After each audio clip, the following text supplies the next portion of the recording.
దేవుని స్తోత్రం. రాత్రి మన మందిరం పట్టలేదు. రాత్రి అందరూ కొద్దిమంది బయట నిలబడాల్సొచ్చింది. మందిరం అంతా ఖాళీగా ఉంది ఉదయకాలమందు. అన్నిటి బట్టి దేవునికే మహిమ.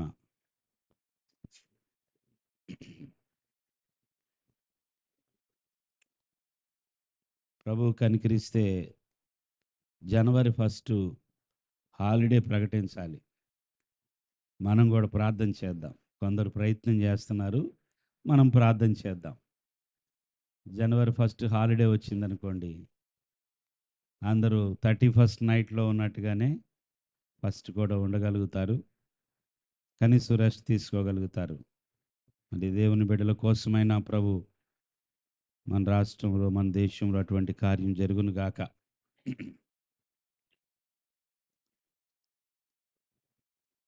సడన్‌గా ఇక్కడ వచ్చి కూర్చున్న తర్వాత నా మనసు ఈ వాక్యం మీదకి, ఈ మాటల మీదకి వెళ్ళింది. చూడండి ఒకసారి హెబ్రీయులకు రాసిన పత్రిక 12వ అధ్యాయము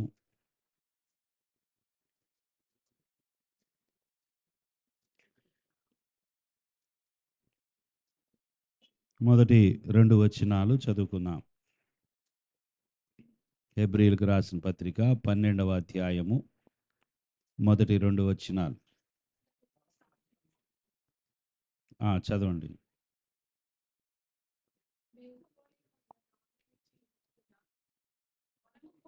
మైక్.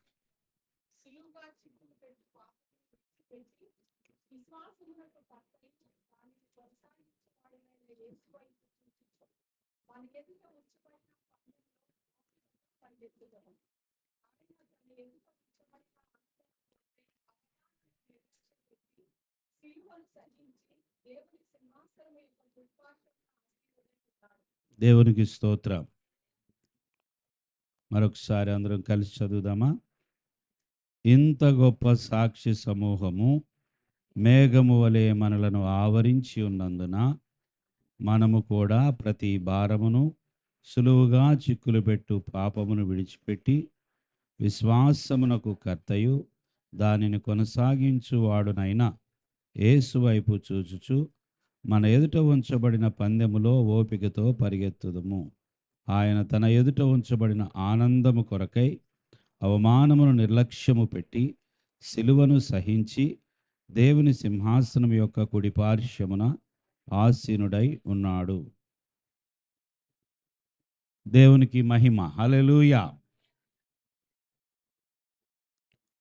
మనము నమ్మిన మన రక్షకుడైన మన ప్రభువైన యేసుక్రీస్తు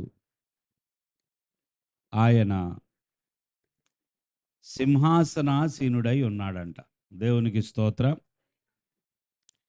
దేవుని సింహాసనం యొక్క కుడి పార్శ్వమున ఆసీనుడై ఉన్నాడు.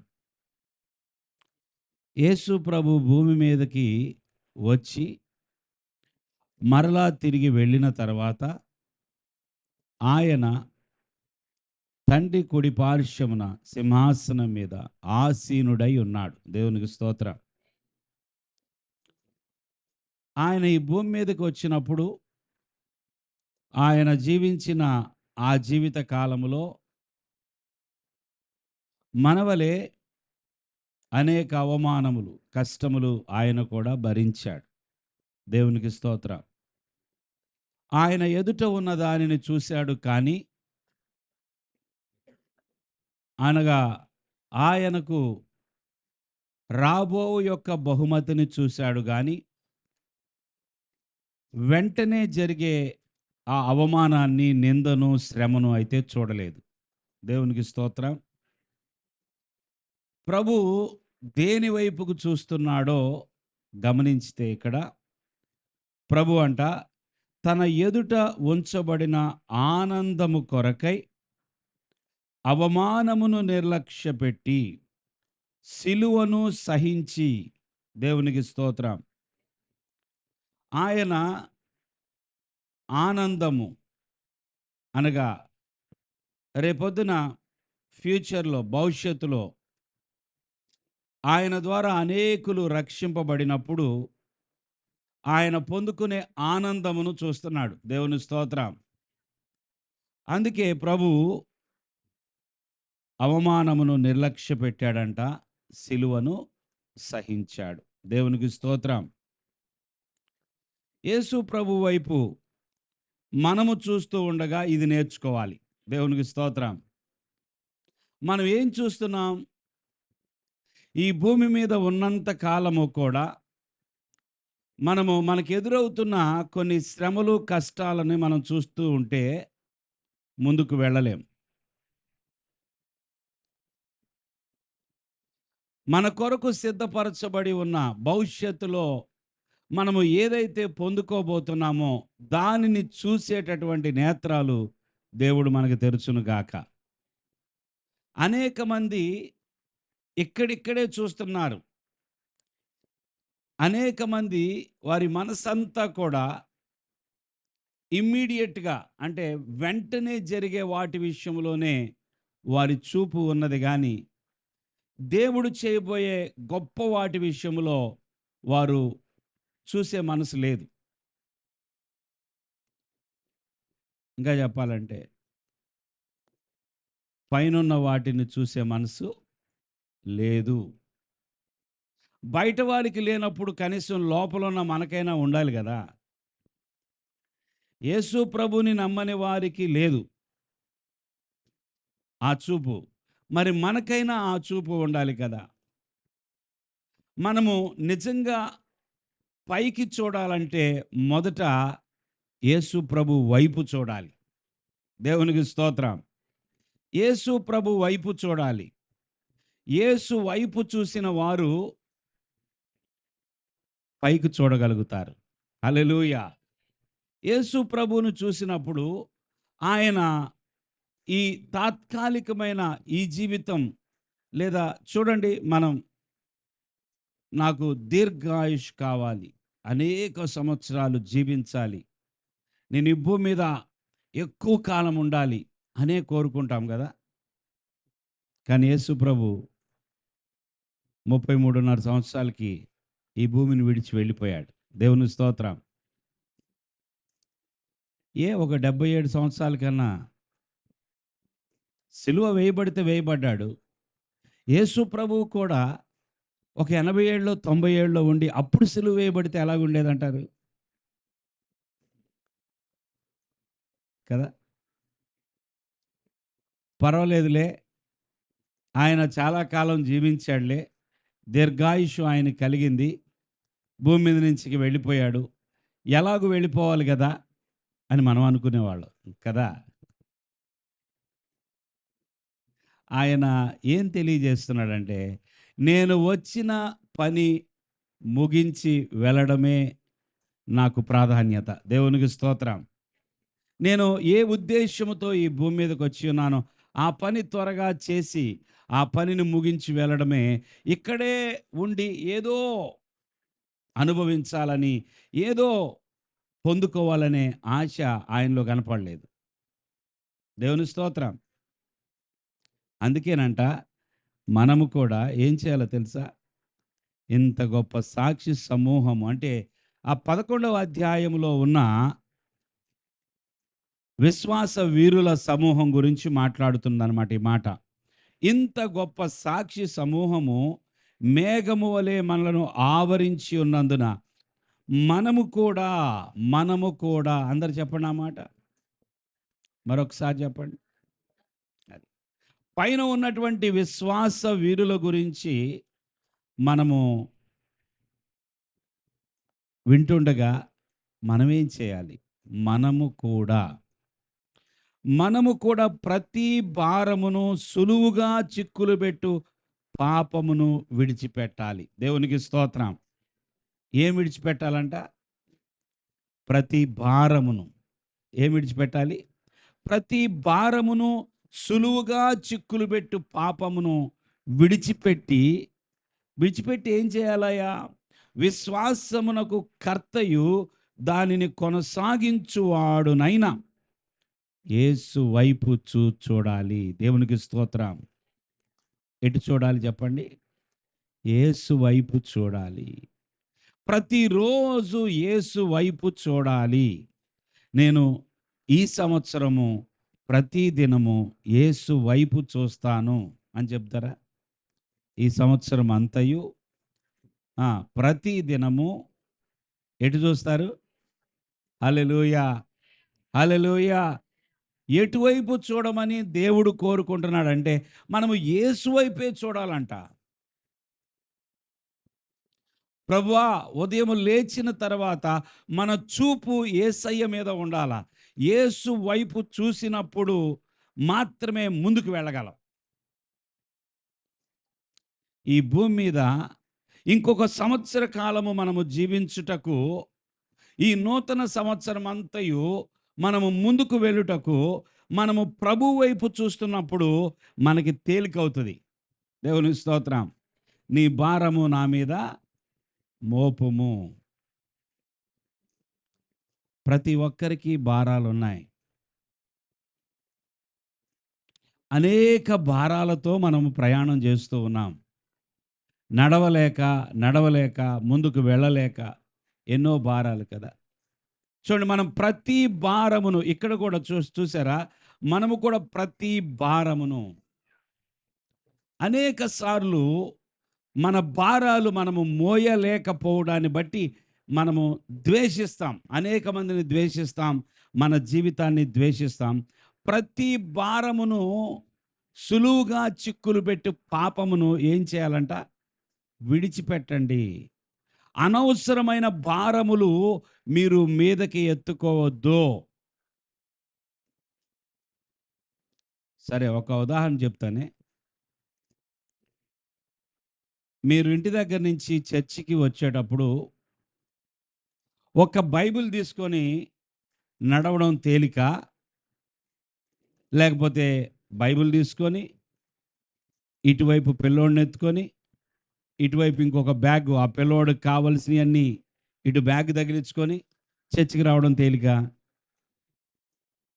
ఎలా తేలిక? ఒక బైబిల్ తీసుకొని రావడం అంటే తేలిక. ఒకవైపు పిల్లోడిని ఎత్తుకొని ఇంకొక వైపు బ్యాగ్ తగిలించుకొని ఆ బ్యాగులో ఆ పిల్లవాడికి కావలసిన తిండి అవి ఇవి పెట్టుకొని ఇంత భారముతో చర్చికి రావడానికి ఎలా చర్చికి అనిపిస్తుంది కదా. ఒకవేళ మీరు దూరం నుండి రావాల్సిన వాళ్ళు అనుకోండి, ఇక్కడ 8:30కి అనుకోండి ఉదాహరణకి, మీరు ఎప్పుడు బయలుదేరాల్సి వస్తుంది? అప్పుడు 8కే బయలుదేరాల్సి వస్తుంది. ఒకవేళ మీకు వాహనం లేకపోతే బస్సు ఎక్కి రావాలంటే అవసరమా ఇంత కష్టము అని అనిపిస్తుంది. అవునా? అవునా కాదా చెప్పండి. అంటే మనము మన మన యొక్క దేహములో కొంత భారాన్ని మాత్రమే తీసుకోగలం. మనకి భారం ఎక్కువైతే అది ఏదైనా సరే వదిలిపెట్టేస్తాం. ఏదైతే మన మీద ఎక్కువ భారం అనిపిస్తుందో ఆ భారము వద్దనుకుంటాం. తేలిక, మన జీవితం తేలిగ్గా సులువుగా సాగిపోవాలని కోరుకుంటాం. దేవుని స్తోత్రం. మంచిదే కదా. ఊరెళ్ళేటప్పుడు 3-4 బ్యాగులు ఒకప్పుడు తీసుకెళ్ళిన మనసు ఉందేమో, కానీ ఇప్పుడు ఎలా ఉంటుంది తెలుసా? ఊరెళ్ళేటప్పుడు సింపుల్గా ఒక్క బ్యాగుతో వెళ్ళిపోవాలనిపిస్తాం. దేవుని స్తోత్రం. ఎక్కువ భారం ఉండకూడదు. అంటే కొన్ని భారాలు మనం తీసివేసుకోవచ్చు, కొన్ని భారాలను మనం కలుపుకోవచ్చు. అది మన చేతిలో ఉంది. అవునా కాదా చెప్పాలి. మన చేతిలో ఉన్నది అది. మనము కొన్ని భారాలను తగిలించుకోవచ్చు, కొన్ని భారాలని వద్దు, ఇది నేను పట్టుకున్నానంటే అక్కడి దాకా వెళ్ళలేను,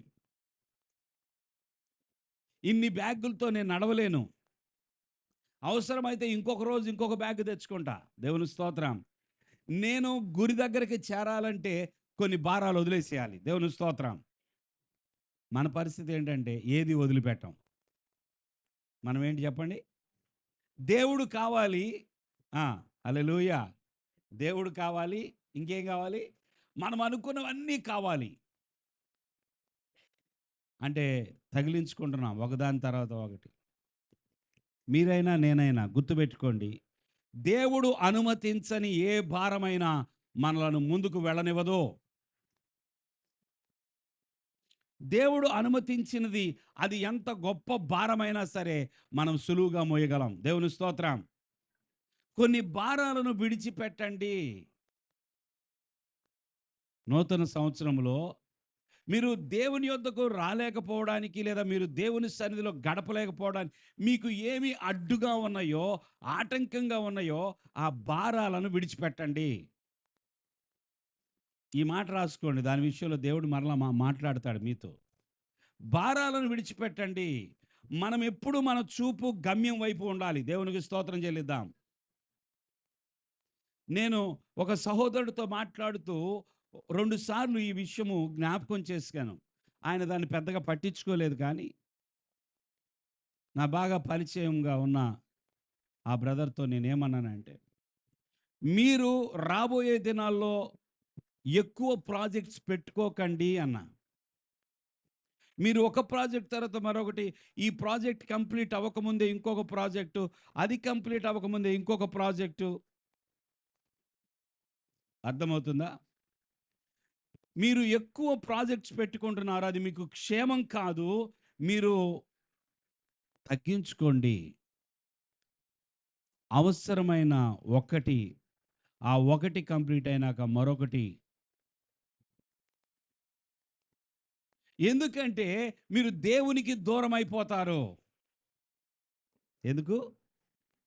మీరు అసలైనటువంటి జీవితంలో అనుభవించాల్సింది, అనుభవించాల్సిన ఆ యొక్క ఆనందము, సహవాసము దేవునితో మీకు ఉండదు.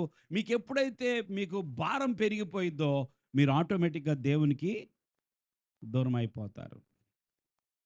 చెప్పండి. అనేక సార్లు మనము ఎలా అంటే మార్త వలె ఉంటాం. ఎలా చెప్పండి? మార్త ఏం చేసింది? చెప్పాలండి, అందరూ ఏం చేసింది మార్త? విస్తారమైన పనులు పెట్టుకుంది. కొన్ని పనులు ఆమె తగ్గించుకోవచ్చు. యేసు ప్రభు ఇంటికొస్తున్నాడు గనుక ఈరోజు నేను కేవలం 2 పనులు మాత్రం చేసుకొని ఆయన వచ్చే సమయానికి నేను ఫ్రీగా ఉంటాను. ఆయన రాగానే ఆయన పాదాల దగ్గర కూర్చుంటాను అనుకుందా? అనుకున్నదా? ఎందుకని? ఆమె మనసులో విస్తారమైన పనులు ఆమె చేయాలనుకుందంతే. కొన్నిసార్లు మీరు ఎన్నైనా చెప్పండి, ఎవరు ఎన్ని చెప్పినా మీరు మాత్రం మీరు అనుకున్నవే చేయాలనుకుంటారు. అవునా?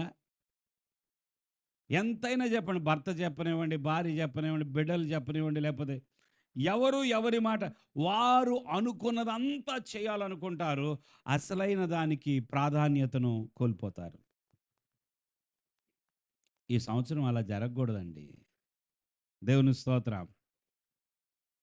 మన ప్రాధాన్యత దేనిదో, మన ప్రాధాన్యత మన మనస్సు అసలు దేని మీద ఉంచాలో దాని మీద ఉంచకుండా అడ్డుపడుతున్నటువంటి అనేక భారాలను తొలగించుకోవడం నేర్చుకోవాలి.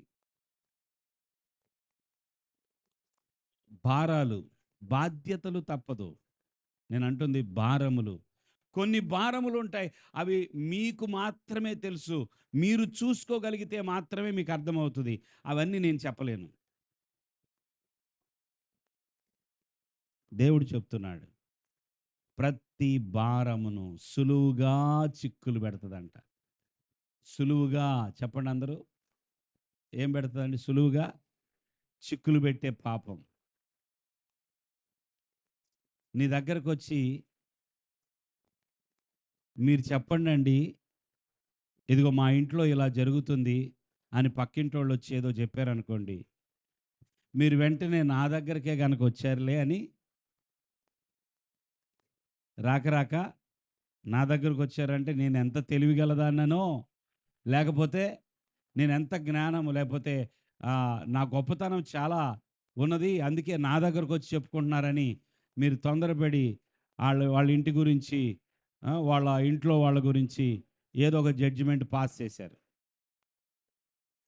కొన్ని రోజుల తర్వాత వారింట్లో ఇంకొకరికి తెలిసింది మీరిలా అన్నారని. పక్కింటామా చెప్పింది నాకు అని చెప్పి ఈమె చెప్పేసిద్ది మళ్ళా ఇంట్లోకెళ్ళి. అప్పుడు ఆళ్ళొస్తారు మీ దగ్గరికి. ఏమ్మా, మీకిలా కనపడుతున్నామా మేము? నీకు పని పాట లేదా? అసలు మా ఫ్యామిలీ గురించి నువ్వెందుకు జోక్యం చేసుకోవాలి? అసలు నా గురించి ఎందుకు మాట్లాడాలి? నా గురించి నా భార్యకి నువ్వెలా ఎందుకు చెప్పాలి? అని చెప్పి. అంటే ఇదేంటో తెలుసా? అనేక సార్లు మనము దారిన పోయే కుక్క చెవులు చెప్పండి. కుక్క చెవులు పట్టుకుంటారంట కొంతమంది. దారిన పోతుందంట కుక్క. దాన్ని పోనీయొచ్చు కదా! ఏం చేస్తారు? దాని చెవులు పట్టుకుంటారు. అది చాలా సౌమ్యంగా వెళతా ఉంటది. ఎప్పుడైతే దాని చెవులు పట్టుకుంటారో ఏం చేసిద్ది? 4 చోట్ల కాటేసి పోయిద్ది. చాలా సార్లు సులువుగా చిక్కులు పెట్టే, సులువుగా మనము ఈ విషయంలో తలబెడితే చిక్కుల్లో ఉంటాము అని మనం ఊహించు. మనం అనేక సార్లు మనము చిక్కుల్లోకి వెళతాం. తర్వాత దేవుడా నువ్వెందుకని నన్ను విడిపించట్లేదు అంటాం. దేవుడా నన్నెందుకు విడిపించటం లేదు. దేవుని బిడ్డలారా, ఈ నూతన సంవత్సరంలో ఒక మాట నేర్చుకుందాం. ప్రభువా, వ్యర్థమైన, అనవసరమైన, అవసరం లేని ప్రతి భారాన్ని నేను ప్రక్కన పెట్టేస్తా. దేవునికి స్తోత్రం. సులువుగా నన్ను చిక్కుల్లోకి నెట్టే ఆ ప్రతి పాపమునకు దూరంగా ఉంటా. నేనేం చేస్తానంటే నీ వైపు చూస్తానయ్యా. దేవుని స్తోత్రం. మార్టిన్ లూథర్ గారు ఒక మాట అన్నాడు. ఆయన ఆయన చేసిన పనేంటయ్యా అంటే, ఏ రోజైతే ఆయనకి ఎక్కువ పనులుంటాయో, ఏ రోజైతే ఆయనకి ఎక్కువ పనులుంటాయో, మనమైతే ఆ రోజు ఎక్కువ పనులున్నాయని తొందరగా లేచి, ఈరోజు చాలా పనులున్నాయని చెప్పి మనం ఏం చేస్తాం చెప్పండి? లేవడంతోటే మొదలుపెట్టేస్తాం. ఆ రోజంతా కష్టపడిన తర్వాత చివరికిచ్చే సాక్ష్యం ఏంటో తెలుసా? నా పనులవ్వలేదు. ఏమవ్వలేదు? నా పనులవ్వలేదు. కానీ మార్టిన్ లూథర్ గారు ఆయన జీవితంలో ఆయనకు ఒక అనుభవం ఉన్నదంట. ఏ రోజైతే ఎక్కువ పనులుంటాయో, ఆ రోజు ఆయన తొందరగా లేచి ఎక్కువ సేపు ప్రార్థన చేస్తాడంట. దేవుని స్తోత్రం చెల్లించండి. ఎక్కువ పనులున్న రోజు ఎక్కువ సేపు ప్రార్థనలో ఎవరైనా ఉంటారా? ఎక్కువ పని ఉంటే ఏం చేస్తారు తెలుసా? ప్రభువా, ఈరోజు ఇచ్చినందుకు వందనాలయ్యా. నా పనులు చాలా ఉన్నాయి గనుక నువ్వే నాకు సహాయం చేయి తండ్రి. ఆమేన్. ఎక్కువసేపు ప్రార్థనలో ఉంటామా? ఎక్కువ పనులు ఉన్నాయి గనక ప్రార్థన ఏమైపోయిద్ది? చెప్పాలి. ప్రార్థన ఏమైద్ది? తక్కువైపోయిద్ది. ఎక్కువ పనులు ఉన్నాయి గనక ప్రార్థన ఆబ్సెంట్. అసలు ప్రార్థన లేదు. ఎక్కువ పనులు ఉన్నాయి గనక ఇక ఆ రోజు మనం దేవునికి అందుబాటులో అవైలబుల్‌గా ఉండం. ఇంకెవరికైనా దొరుకుతామేమో గానీ దేవునికి మాత్రం దొరకం. ఎవరికైనా. సో, ఆయనేం చెప్పాడో తెలుసా? నేను ఎక్కువ పనులున్న రోజున ఎక్కువసేపు ప్రార్థన చేస్తాను. 8 గంటల్లో ముగించాల్సిన పని, దేవుని స్తోత్రం చెల్లించండి, 8 గంటలు పట్టే పనిని 2 గంటల్లో చేసేస్తాడంట. అర్థం కాలేదు మీకు. 8 గంటలు పట్టిద్ది ఆ పని. 8 గంటలు కష్టపడితే గాని ఆయనకున్న పని ముగించబడదు. కానీ 2 గంటల్లోనే అయిపోయిద్దంట ఆ పని. అది ఆయన అనుభవం. దేవుని స్తోత్రం. అంటే ఎన్ని గంటలు మిగిలినయి చెప్పండి? ఎన్ని గంటలు? 6 గంటలు మిగిలినయి. ఈ 6 గంటలు, 6 గంటల్లో 3 గంటలు ప్రార్థన చేశాడనుకుందాం. 3 గంటలు ప్రార్థన చేశాడు. 2 గంటల్లో పని అయిపోయింది. ఇంకా ఎన్ని గంటలు మిగిలినయి? 3 గంటలు మిగిలినయి ఇంకా. దేవుని స్తోత్రం. హల్లెలూయా. సులువుగా చిక్కులు పెట్టు ప్రతి భారమును విడిచిపెట్టమంటున్నాడు ఆయన. పాపాన్ని విడిచిపెట్టు. భారాలను విడిచిపెట్టు. నా వైపు చూడు. దేవునికి స్తోత్రం. Look forward. యేసు వైపు చూడాలి. దేవుని స్తోత్రం. ఎటువైపు చూడాలండి? మనము ప్రతి దినము యేసు వైపు చూడాలి. ఆయనను నిదానించి చూచుటకు మనం మనసు పెట్టాలి. దావీదు ఏమంటాడో తెలుసా? నేను ఒక్క వరం అడుగుతున్నానయ్యా, నీ ప్రసన్నతను చూడాలని. చదువుతారా మాట? కీర్తన గ్రంథం 27వ కీర్తన అనుకుంటా. యెహోవా యొద్ద ఒక వరము అడిగితిని, దానిని నేను వెదకుచున్నాను. ఏమి చూచుటకు? యెహోవా ప్రసన్నతను చూచుటకు, ధ్యానించుటకును. ఆ, ఇది దావీదు యొక్క ఆశ. నేను యెహోవా ప్రసన్నతను చూడాలి. దేవునికి స్తోత్రం. ఈ వరాన్ని నేను వెతుకుచున్నాను. యెహోవా ప్రసన్నతను చూచుటకు నేనేం చేస్తున్నానంటే ధ్యానిస్తున్నాను. దేవునికి స్తోత్రం. దేవుణ్ణి చూడాలని ఆశతో ఈయన దేవుని యొక్క మందిరములో, అవసరమైతే జీవితకాలం అంతయు నేను యెహోవా మందిరంలోనే ఉండాలనుకున్నా. ఇంటికి వెళ్ళను. దేవుని స్తోత్రం. చూడండి, ప్రార్థన అయిపోయిన తర్వాత ఆమేన్ అనగానే మనం ఏం చేస్తాం చెప్పండి? ఇంటికి వెళ్తాం కదా. ఇంటికి వెళ్ళాలి, మరి ఎన్నో పనులు ఉంటాయి, భోజనం చేయాలి. ఇలాగా ఈయన ఎలాగుంటుందంటే ఈయన మనస్సు, నేను యెహోవా ప్రసన్నతను చూడటం కోసం అవసరమైతే నా ఇల్లు వదిలేసి నేను మందిరంలోనే ఉంటానంటున్నాడు. ఆశను చూడండి, ఆశ. దేవుని వైపు చూస్తూ ఆయన ప్రసన్నతను చూడాలనే ఆశతో మనము మనసు పెడితే యేసు వైపు చూసేవారు, యేసు వైపు చూసేవారికి ఆయన దర్శనం తప్పకుండా కలిగిద్ది. ఆమేన్. హల్లెలూయా. కొండ మీద ఏదో ఒక మంట కనపడుతుంది, అగ్ని కనపడుతుంది. అది ఏంటో చూసొద్దాం. ఇది దేవుని పర్వతం అని పిలుస్తారు కదా. మరి ఈ దేవుని పర్వతం మీద ఏంటో అక్కడ పైన అగ్ని కనపడుతుందని మోషే వెళ్ళాడు. దేవుని స్తోత్రం. అది చూసొద్దామని వెళ్ళాడు. చివరికి ఆయన ఆయన జీవితకాలంలో దేవుణ్ణే చూశాడు. దేవుని స్తోత్రం. యేసు వైపు చూడాలి. ప్రభా, ఈ సంవత్సరం తీసుకొస్తున్న భారాలు, చిక్కులు, వాటన్నిటిని నేను జయించాలి అంటే, ఈ సంవత్సరం నాకు ఎదురవబోతున్న ప్రతి పోరాటాన్ని నేను జయించాలంటే నేను ఎటు చూస్తున్నాను? దేవుని స్తోత్రం. Look forward. మనం యేసయ్య వైపే చూడాలి. ఆయన వైపే చూడాలి. ప్రతి దినము ప్రభువా నీవే నాకు సూర్యుడవు. కొందరు లేచి పొద్దున్నే బయటకు వచ్చి ఎవరిని చూస్తారు? దేవుడు సృష్టించిన సూర్యుడు, ఈ నక్షత్రాన్ని చూస్తారు.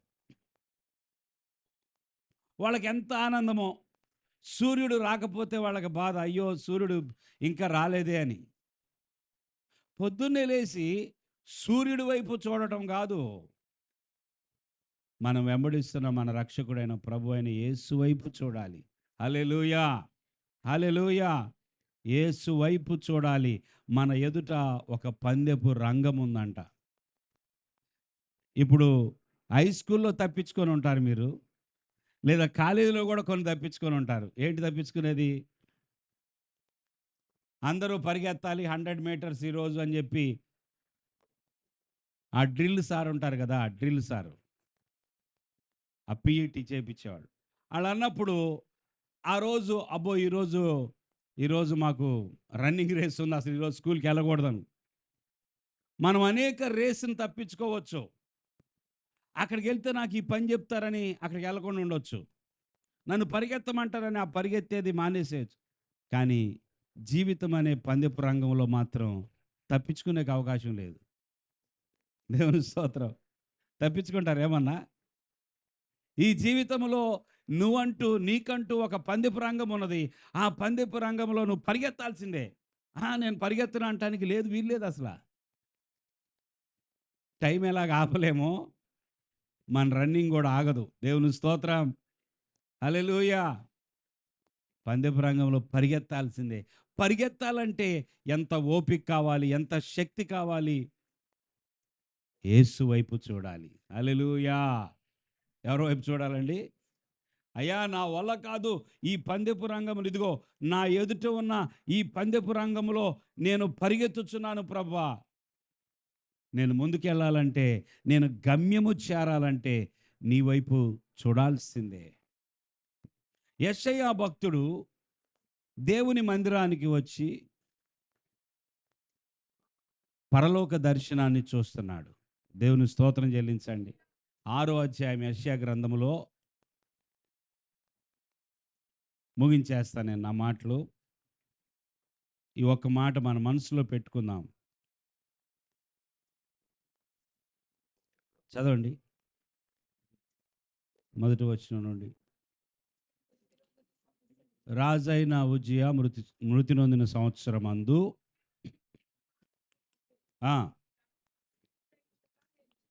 దేవునికి స్తోత్రం చెల్లిద్దామా? ప్రవక్త అయిన యెషయా ఏం చూస్తున్నాడంటండి?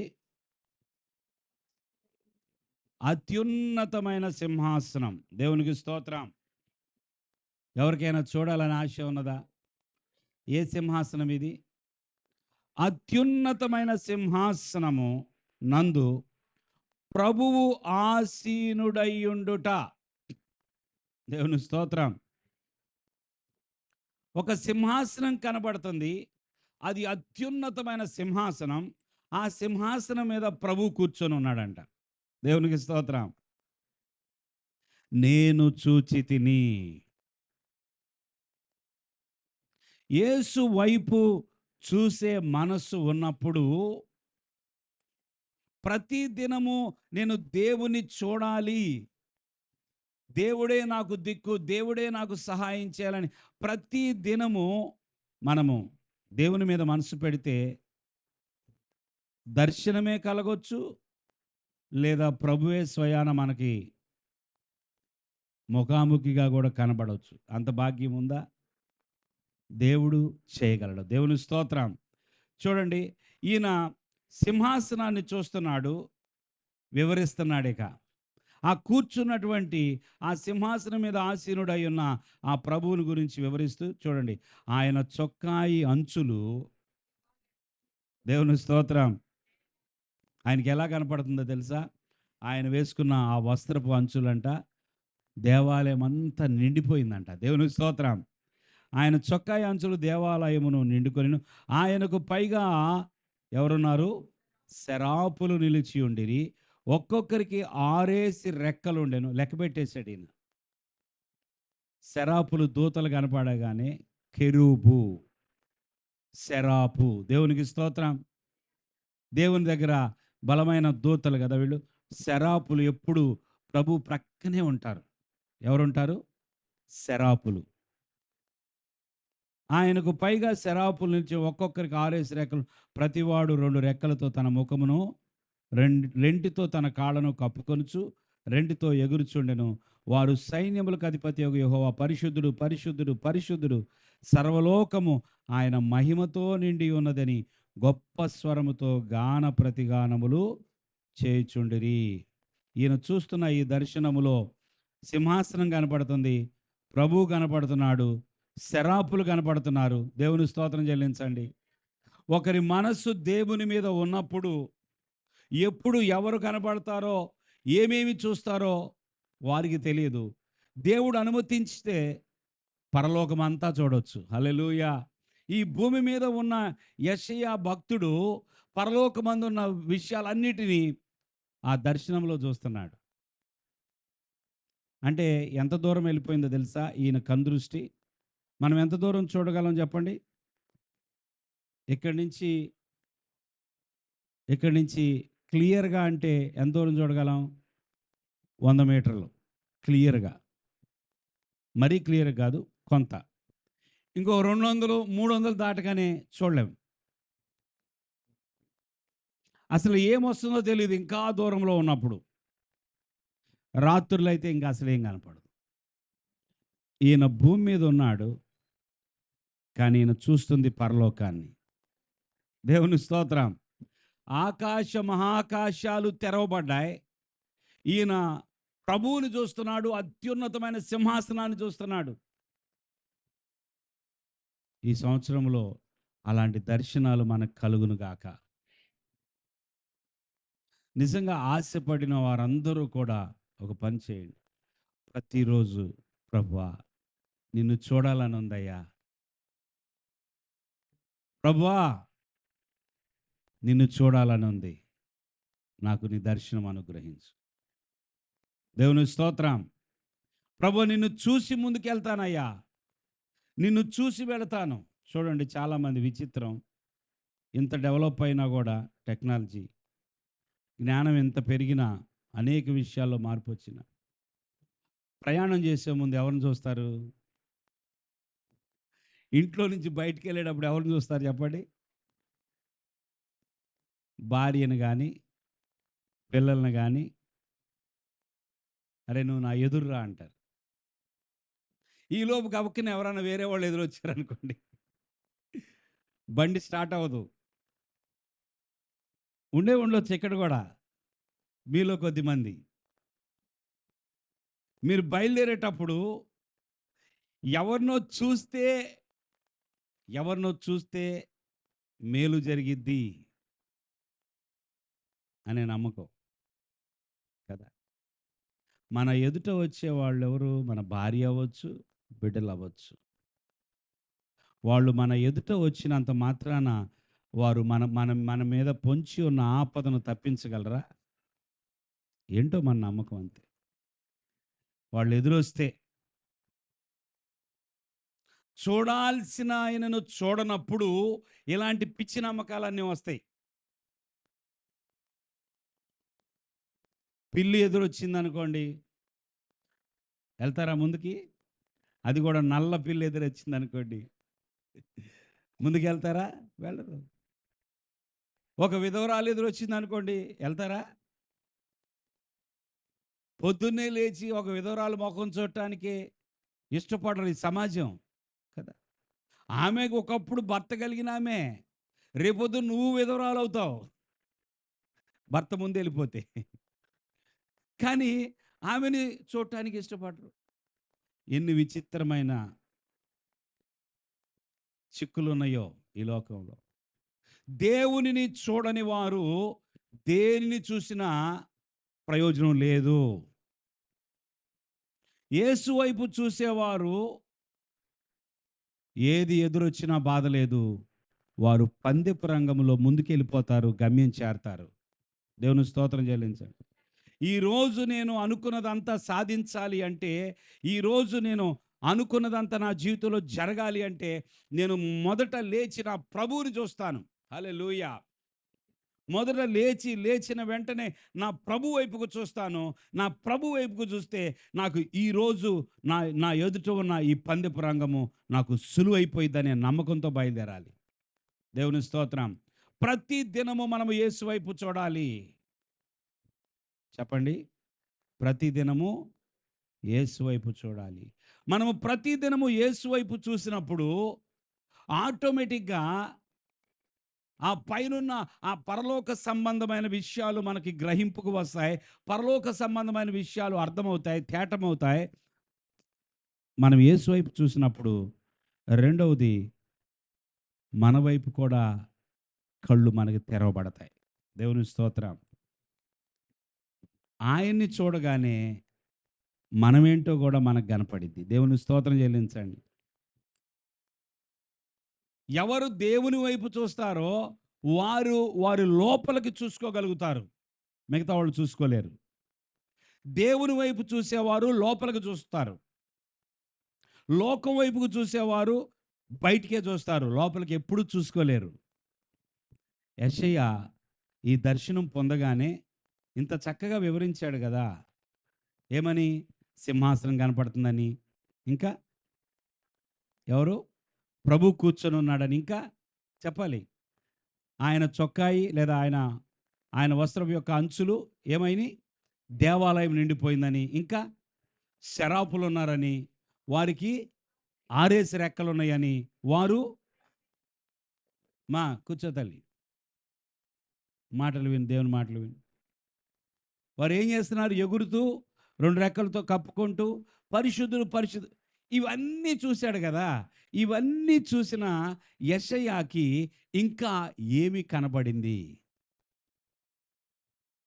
కింద చదువుతారా? మైక్లో చదవండి. మైక్ తీసుకోండి ఎవరన్నా ఒకరు. వారు వారు సైన్యములకు అధిపతియగు యెహోవా పరిశుద్ధుడు పరిశుద్ధుడు పరిశుద్ధుడు, సర్వలోకము ఆయన మహిమతో నిండియున్నది. ఆ, గొప్ప స్వరముతో గాన ప్రతిగానములు చేయుచుండిరి. చేయుచుండిరి. వారి కంఠ స్వరం వలన వారి కంఠ స్వరము వలన గడప కమ్ముల పునాదులు కదులుచు ఆ, మందిరము ధూమము చేత నిండగా, నిండగా నేను నేను అయ్యో అయ్యో నేను అపవిత్రమైన పెదవులు గలవాడను, ఆ, అపవిత్రమైన పెదవులు గల జనుల మధ్య నివసించు వాడను, ఆ, నేను నశించి తిని ఉమ్. రాజును సైన్యములకు అధిపతియు నగు యెహోవాను నేను కన్నులారా చూచితిననుకొంటిని. దేవుని స్తోత్రం చెల్లించండి. మీరు నేను ఇక్కడ గ్రహించాల్సిన అద్భుతమైన విషయాలు ఉన్నాయి. దేవుణ్ణి చూసినటువంటి యెషయాకు ఎందుకు బాధ కలిగింది? అయ్యో అని ఎందుకు అంటున్నాడు? వింటున్నారు అందరూ? చెప్పండి. అయ్యో అని ఎందుకు అంటున్నాడు ఇక్కడ?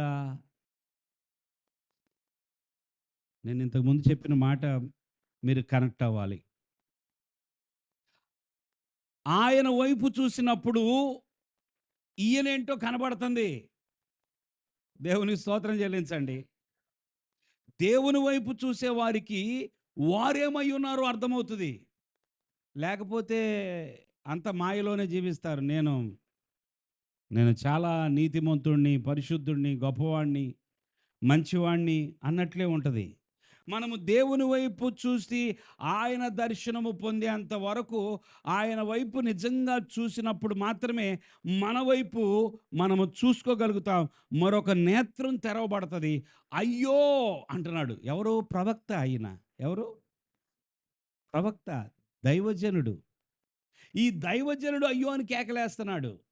దేవునికి దగ్గర అయ్యే కొద్దీ అయ్యోలు పెరుగుతాయి.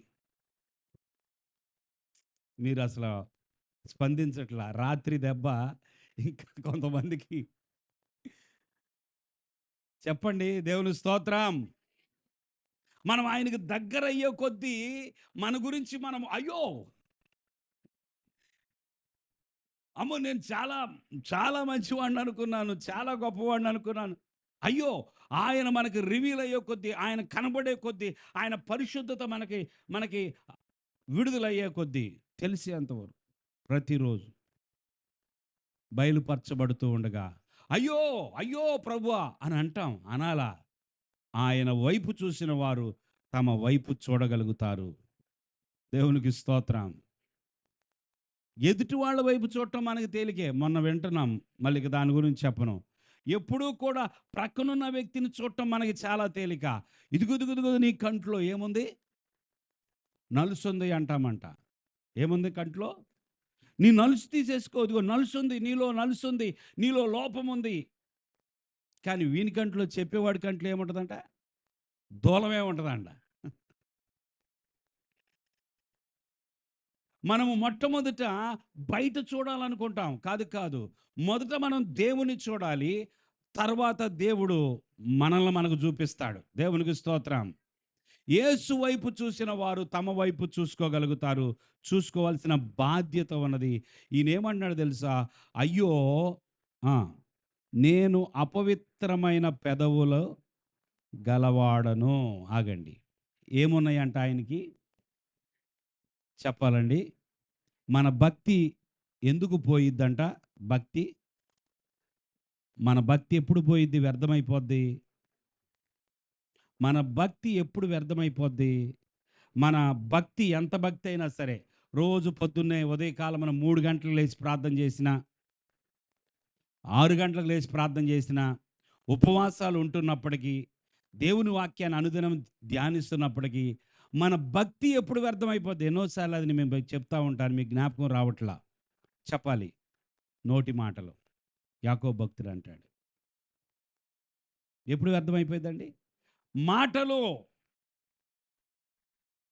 ఇంతసేపు ప్రార్థనలో ఉండి మనము మెట్లు దిగి బయటికి వెళ్ళిన తర్వాత మాట్లాడే మాటతో ఈ ప్రార్థన అవుట్. 1వ తారీఖు ఉదయకాలమున 2025 సంవత్సరం, నూతన సంవత్సరం మొదటి దినమున ప్రార్థనలో గడిపి ఎంతో ప్రార్థన చేసి కన్నీరు కార్చి దేవుని వాక్యాన్ని తీసుకొని గుచ్చబడి నోరు గనక నోటికి కళ్ళెం పెట్టుకోకపోతే ఆ నోరు ఎట్లా పడితే అట్లా మాట్లాడింది అనుకోండి, ఈ రోజు చేసిన ఇప్పుడు ప్రార్థన అంతా వ్యర్థమైపోద్ది. నిదానించి మాట్లాడితే చాలా మేలు కదా. అసలు మాట్లాడకపోయినా పర్వాలా, అవసరమైతేనే కొన్ని మాటలు మాట్లాడతానంటారు ఒక దైవజనుడు. అవసరాన్ని బట్టి అంట ఆయన 1, 2, 3 అంటే చూసిన వాళ్ళు వీడికి చాలా గర్వం ఉందేమో అనుకుంటే అనుకోనివ్వండి, పర్లేదు. కొన్ని చోట్ల మనం మాట్లాడకుండా ఉండటం చాలా మంచిది. దేవుని బిడ్డలు కలిసారా, సరే మాట్లాడండి, హ్యాపీగా మాట్లాడుకోండి, దేవుని విషయాలు మాట్లాడుకోండి, వాక్యం గురించి మాట్లాడుకోండి, కష్టాలను పంచుకోండి ప్రార్థన కోసం. కానీ అనేక చోట్ల మన నోరు, దేవుని బిడ్డల దగ్గర కానీ ఇంట్లో కానీ మన నోరు వ్యర్థంగా మాట్లాడినప్పుడు భక్తి కూడా వ్యర్థమైపోతుంది. ఇప్పుడు ప్రవక్త యొక్క బాధ ఏంటో తెలుసా? నేను ప్రవక్తనే కానీ నాకు అపవిత్రమైన పెదవులు ఉన్నాయి. ఏమున్నాయి? నా నోట్లో నుంచి కొన్ని మాటలు వచ్చాయి, అయ్యో నా పెదవులు అపవిత్రమైనవి అని అంటున్నాడు. అయ్యో అని కేక. యేసు వైపు చూస్తూ ఉంటే మనం మారిపోతాం. హల్లెలూయా, హల్లెలూయా. ఆయన వైపు చూస్తూ ఉంటే, ఆయన దర్శనాన్ని పొందుకుంటూ ఉంటే మనలో ఎంతో మార్పు వస్తుంది. జక్కయ్య ఇంటికి ఎవరు వచ్చారంట? యేసయ్య వచ్చాడు. ఈయన యేసయ్య దగ్గర నిలబడి ఏమంటున్నాడు చెప్పండి? అయ్యా, ఈ ఆస్తి అంతా సగం పేదలకు ఇచ్చేస్తా. ఎందుకని అడిగాడా ప్రభు? ప్రభు చెప్పాడా జక్కయ్య నీ ఆస్తి అంతా పేదలకి అన్నాడా? అనలేదు. ఈ ఆస్తి నాకు వద్దంటున్నాడు జక్కయ్య. ఈ ఆస్తి సగం ఎవరికి ఇస్తాను, మిగతా సగం ఏం చేస్తాను? ఏం చేస్తాను చెప్పరేంటి? ఏంటో కొద్దిమంది అస్సలు మాట్లాడతలా. మీరు మాట్లాడితే మీరు నోరు నింపబడుతుంది. దేవుని స్తోత్రం. ఎవరి యొద్ద అన్యాయంగా తీసుకున్నానో వారికి తిరిగి 4 రెట్లు. ఇదంతా ఎందుకు జరుగుతుంది అసలు జక్కయ్యకి? యేసయ్య ఇంటికి వచ్చి కూర్చున్నాడు, ఈయన కనబడుతుంది ఈయన జీవితం. హల్లెలూయా, హల్లెలూయా. వేలు పెట్టి చూపించక్కర్లా, కళ్ళు తెరవబడ్డాయి అంతే. జక్కయ్యా ఏంటి అసలు నీ పరిస్థితి? ఇదిగో నువ్వు ఇంత మోసగాడి వంట కదా అని ప్రభు అన్నాడు. అసలు తన పాపం విషయం ఎత్తాడా అక్కడ? ఇకను పాపం చేయొద్దని ఒక స్త్రీతో చెప్పాడు. ఇక్కడ జక్కయ్య విషయంలో అసలు తన పాపపు జీవితం గురించి ప్రభు ఒక్క మాట అయినా మాట్లాడా? వ్రాయబడలేదు. దేవుని స్తోత్రం చెల్లించండి. పరలోకం వెళ్ళిన తర్వాత జక్కయ్యని ఇంటర్వ్యూ తీసుకుందాం. జక్కయ్య ఏమైంది అసలు? యేసయ్య నీ దగ్గరకు వచ్చి కూర్చోగానే, మీ ఇంటికి రాగానే ఎందుకు నువ్వు ఇలా చేసావు అని అడగండి, ఆయన చెప్తాడు. ఆయన కనపడితే మనం ఏంటో మనది కూడా కనపడిద్ది. దేవుని స్తోత్రం. ఆయన వైపు చూస్తే మన వైపు కూడా చూసుకోగలుగుతాం. అప్పుడు దాకా మన గురించి మనకు తెలియదు. మీరు ఎన్నైనా చెప్పండి, ఐఆమ్ పర్ఫెక్ట్ అనుకుంటాం మనం. నేను ఎవరిని? చాలా పర్ఫెక్ట్ అనుకుంటాం. కానీ దేవునికి దగ్గర అయ్యే కొద్దీ మనం ఎవరో అర్థమైంది. హల్లెలూయా. యేసు వైపు చూద్దాం, మన వైపు చూసుకుందాం, మన చుట్టూ చూద్దాం. ఈయన ఏమంటున్నాడు? అయ్యో నేను అపవిత్రమైన పెదవులు గలవాడను. మూడో మాట ఏమంటున్నాడు? అపవిత్రమైన అంటే చుట్టూ చూస్తున్నాడు. దేవుని వైపు చూశాడు, దేవుని దర్శనం కలిగింది. దేవుని స్తోత్రం. తన వైపు చూసుకున్నాడు, ఒప్పేసుకున్నాడు, సరిదిద్దుకున్నాడు. నెక్స్ట్ ఎటువైపు చూస్తున్నాడు? తను ఎక్కడున్నాడో చూసుకుంటున్నాడు. దేవునికి స్తోత్రం చెల్లించండి. ఎక్కడ ఉంటున్నారు మీరు? ఎటువంటి వారి మధ్య ఉంటున్నారో చూసుకోవాలి. దేవుని స్తోత్రం. నేను అపవిత్రమైన జనుల మధ్య నివాసం ఉంటున్నాను. అమ్మో, నేనే అపవిత్రుణ్ణి.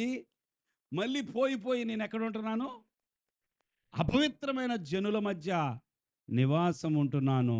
నేను నశించి తిని. నేనేమయ్యాను? నశించాను. నాకు నాశనము.